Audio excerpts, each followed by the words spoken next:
So I recently ran a workshop on how to enable flexible working, and the two main things that came out of that workshop were that the main blockers to flexible working, or getting the most out of flexible working, were individual line managers, as well as the perception of what flexible working was, which I found really interesting, because one of the points that I like to discuss is, what does flexible working mean for people? And one person said, oh, it's just working when you want.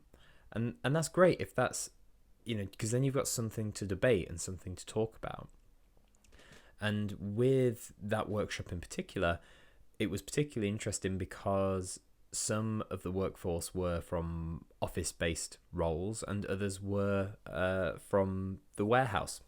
So the most engaging conversations were with the team who were from the warehouse, saying this isn't relevant to us, which I am very conscious of, that a lot of what I can talk about can seem like it is isolated within the ivory tower of corporate work. But I did pose a question to them, which started getting them thinking, and actually they kind of solved their own problem, which was interesting. And the question was, so if they are working, let's say, 8-hour shifts in that warehouse, and let's assume that they have to pick 100 items within that 8-hour shift, how many are they going to pick in 8 hours? Well, it's going to be 100, because you're targeted to be there for 8 hours. However, I flipped it around and said, if I said once you've picked your 100 items, you can then leave, you finish for the day, you're done, would it still take 8 hours? And obviously we'll know it'd be much quicker. And that was really interesting, because then we start talking about how we measure output. And if we measure output on time, then it doesn't matter if someone picks 100 or 90 or 150. If they're there for the 8 hours, they've kind of done their job. And then this led on to, actually, there's on Christmas Eve, this company in particular, they do I can't remember the exact phrase, but they said, oh, pick until you drop, which is basically you have your set allocations of what you need to pick, and then once you've picked it, you go home. I was like, right, so what happens on Christmas Eve? Oh, well, everyone's really motivated and they get the work done, there's a bit of competition, and everyone's finishes earlier than they would if it was an 8-hour shift. I was like, you guys are doing it. You just need to do it all year round. Now, obviously, and my caveat was, you can't now just go back to the warehouse and do this. This has to be, a cultural shift in the organization.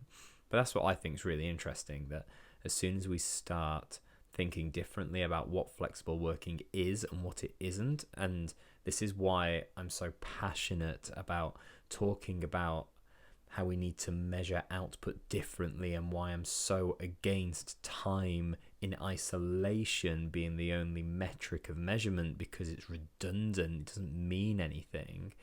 When we start to do that, we can have some really interesting conversations.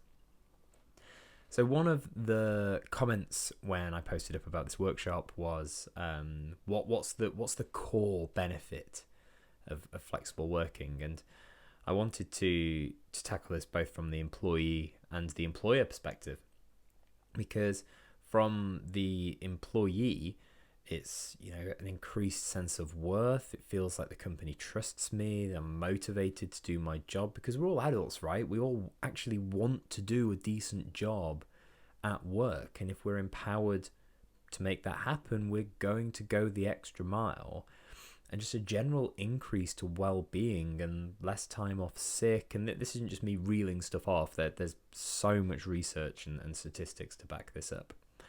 But for the employer, you get a happier, more engaged workforce that has less turnover. You're retaining talent. You're not spending money bringing in people. And also, your employees are advocates for your organization. I mean, it's such a no-brainer. I just think it needs people to talk about it, to be able to help those unlock it who feel like it might not be for them. And lastly, I just wanted to talk about the three things that I think absolutely have to happen for flexible working to be a success. And the first is culture, the second is trust, and the third is communication. And actually, culture is the most important out of all of those, because culture underpins everything. If you have a very good culture, you're going to have trust. Trust is one of the biggest blockers. And I mentioned it at the start of this video that it was, one of the main blockers that employees were saying was, oh, it's my line manager. If my line manager doesn't trust me to not be visible in order to deliver work, then that's an issue, because it's an issue for the relationship between the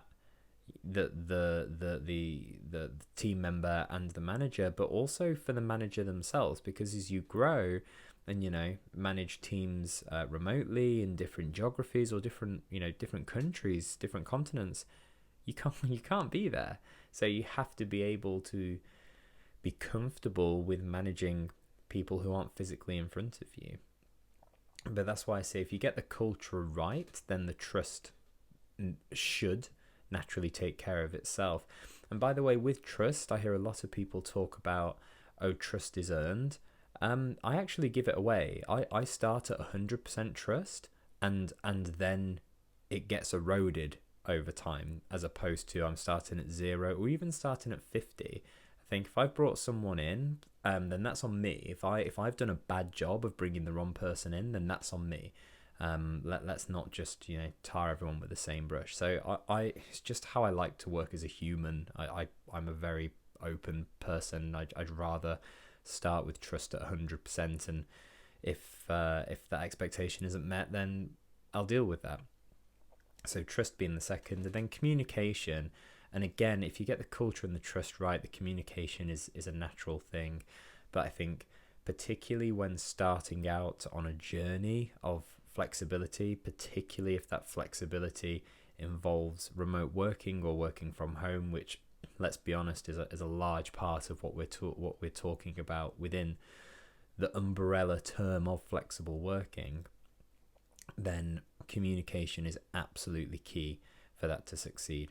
The 3 tips that I do have on communication is, whenever I'm working from home or working out of different offices, I'm always very clear with my boss and also my team of where I'm going to be. I make sure that where possible, every single call that I'm on is a video call, so it helps keep me present. But also shows, at the other end of the line that I'm here, I'm listening, I'm not playing on my phone, I'm not, watching TV or doing a whole myriad of things that apparently I should be doing, or the expectation is that I am doing when working from home. And actually it's really interesting, because now I've noticed in the office, I've taken this back to the office, and every call that I do, I'm video calling, and now I'm noticing more and more people are video calling, even though we're all sat in the office, which is actually just quite nice. And I think the third thing around communication is just to actually try and, again, it's personal preference, but try and limit the communication of anyone else that may be in the house. So obviously at the moment I've got my wife on maternity leave. I've got a nearly 5-month-old baby daughter as well. So I like to shut the door for when I really need to concentrate.